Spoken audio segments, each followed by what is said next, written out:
say in Jamaica, see blind, hear and deaf. Wanna concern you, leave it alone. So sit back and listen to this very interesting Jamaican story. Miss Jenny news carrying didn't end well. A Jamaican community drama story. Morning time in the small district of Rock River, Jamaica was never quiet. Rooster crowing, dogs barking from yard to yard, pots banging in kitchens, old reggae music playing from radios on verandas, and before the sun even fully rise, Miss Jenny was already outside. Everybody in Rock River knew Miss Jenny. Short woman, dark skin, always wearing a church hat and long flower dress. Old handbag squeezed tight under her arm. But one thing people feared more than anything was Miss Jenny mouth. That woman carried news faster than internet service. If a man cheated on his woman, she knew. If somebody was pregnant, she knew. If police came into the district, she knew before they even reached. And the worst part, half the things she said were lies. But people still listened because Miss Jenny knew how to make every story sound believable. Across the lane lived Miss T and her 3 children. Miss T was a strict Jamaican mother, tall woman, hardworking, strong voice. She sold in the market every week to make sure her children ate properly and stayed in school. No foolishness in my house, she always said. Her oldest daughter, Samantha, was 19 years old, pretty girl, brown skin, long braids, respectful but not afraid to defend herself. Then there was Nana, the only son, quiet young man who loved football and fixing bikes. And last was Shani, only 14 years old but smart enough to outtalk grown people. Miss T loved her children deeply, but she had one problem. She believed Miss Jenny too much. One Friday evening, Samantha stood outside near the shop talking to a tall young man. They were laughing and joking loudly. Suddenly, Miss Jenny walked around the corner carrying grocery bags. Her eyes narrowed immediately. Samantha smiled politely. Evening, Miss Jenny. Miss Jenny barely answered. She slowly continued walking, but instead of going home, she went straight to Miss T's yard. Miss T! Miss Jenny shouted loudly from outside the gate. Miss T rushed outside, wiping her hands on her apron. What happened? Miss Jenny started breathing hard dramatically. I shame to tell you this. Tell me what? Your daughter standing on roadside all over one boy.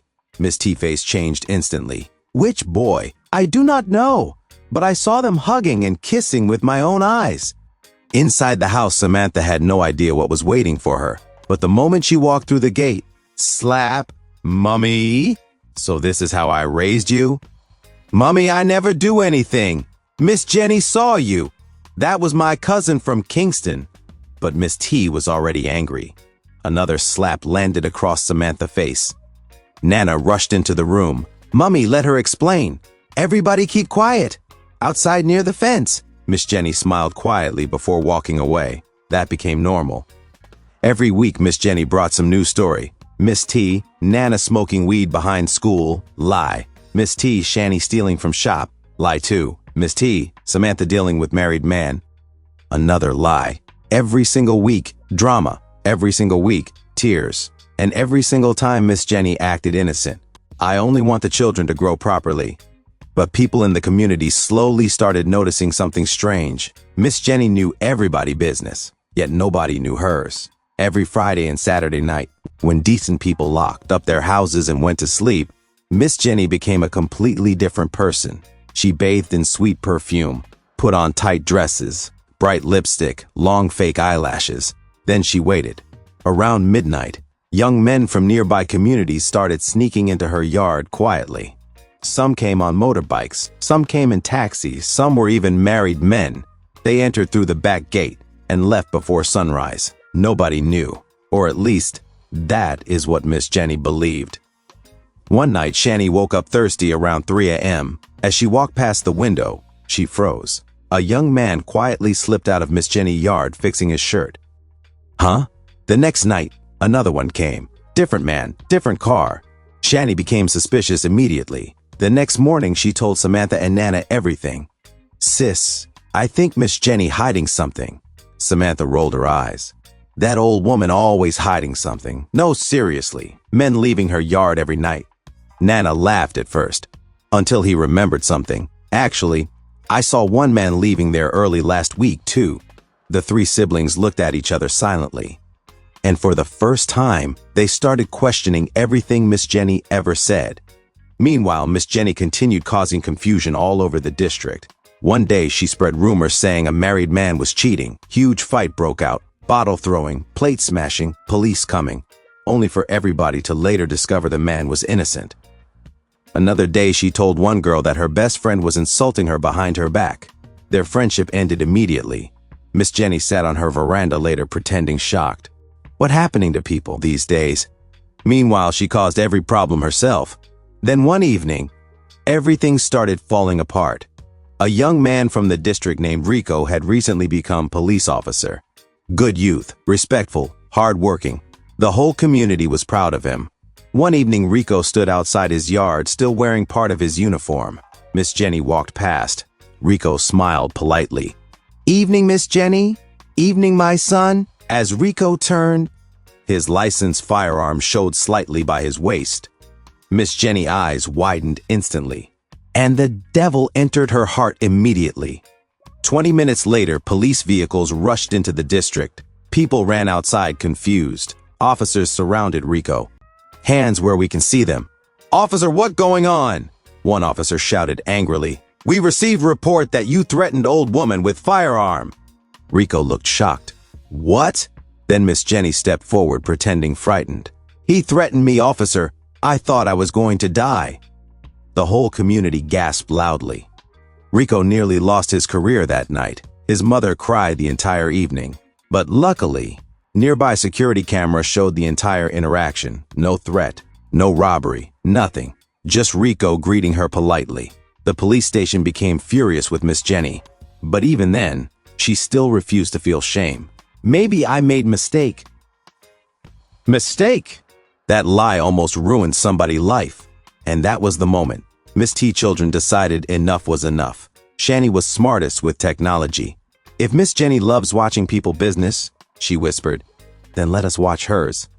So the three siblings secretly started gathering evidence. Videos, photos, voice recordings. One video showed young man climbing Miss Jenny fence after midnight. Another showed married taxi driver leaving her house before sunrise fixing his belt. Another showed Miss Jenny collecting money from young men. Samantha's jaw dropped. All this time, Nana shook his head slowly, and she judging everybody else. But the biggest shock came one Sunday afternoon. Shani secretly recorded Miss Jenny speaking to another old woman. Miss Jenny laughed proudly and said, "I know Samantha was never dealing with any man for real, but if you tell Miss T something enough times, she go and believe it." The three siblings froze. Samantha's eyes filled with tears. All those beatings. Nana clenched his fists angrily. She wicked. Weeks later, the annual community cookout finally arrived. Biggest event in Rock River. Music blasted loudly. Jerk chicken smell filled the air. Children running everywhere. Men playing dominoes. Women laughing under tents. And right in the middle of everything, Miss Jenny walking around collecting fresh gossip as usual. I hear Cynthia husband leave her. I hear pastor daughter pregnant. This community getting terrible. Then she noticed Miss T children standing near the stage, smiling calmly. Miss Jenny walked over suspiciously. "Evening, my babies." Samantha smiled politely. "Evening, Miss Jenny." Shani held microphone tightly. "We have something special to show the community tonight."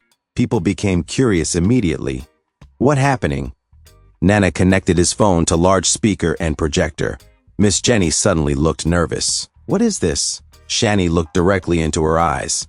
"Tonight, everybody finally going know the truth." The first video played. Miss Jenny sneaking young man into her house after midnight. The crowd gasped loudly. "Jesus!" Second video played. Another man leaving before sunrise fixing his clothes. Women screamed in shock. Third clip showed Miss Jenny collecting money from married taxi driver. Silence covered the entire cookout. Miss Jenny panicked immediately. "That is fake!" Then, the audio recording started playing loudly through the speakers. Miss Jenny's voice echoed clearly. "I know Samantha was never with any man for real, but if you tell Miss T something enough times, she go and believe it." Complete silence. Miss T slowly turned toward Miss Jenny. Tears filled her eyes. "All this time, you made me hurt my children over lies?" Miss Jenny started shaking. Miss T, no." Miss T voice cracked with emotion. "Samantha cried every night because of you." Samantha broke down sobbing. "You embarrassed me for nothing." Nana stepped forward angrily. "You almost ruined Rico's life too." Then the entire community exploded with anger. "She mashed up my relationship. She spread lies about my daughter. She destroyed friendships. Wicked woman." Miss Jenny backed against the wall trembling. For the first time in years, nobody believed her anymore. Then an old man named Mr. Brown slowly stepped forward. "Jenny," the crowd became quiet. "All your life you destroy people because you lonely and bitter inside." Miss Jenny tears started falling. Real tears this time. Mr. Brown continued softly. "People respected you once, but you chose wickedness instead." Miss Jenny could not even answer, because deep down, she knew it was true. Her own children overseas stopped calling years ago. No husband, no real friends, nobody who truly loved her. So she spent years tearing down happy people. Then something emotional happened. Miss T slowly turned toward her children. She hugged Samantha tightly. "I'm sorry, baby." Samantha cried harder immediately. Then she hugged Nana and Shani too.